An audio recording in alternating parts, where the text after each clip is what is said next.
বইনে এক কাম কর, তোর শ্বশুর শাশুড়ি ননদ যা যা আছে সবই নিয়ে এনে খেয়ে যা। এই যে আজকে আবার তোমার বোনের এলাকা করতেছে।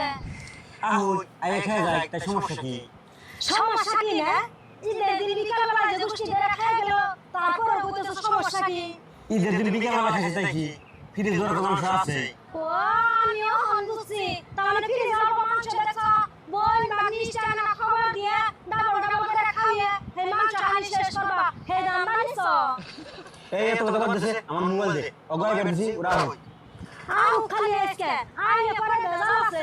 এত টাকা খরচ করে কুরবানি দিছি, ভাবছি কি এক দুই মাস বইরে মাংস ফ্রিজে থুয়ে পয়প্লান নিয়ে শান্তি আলে খামু। তা দেখে তোমার আর সইতাছে না।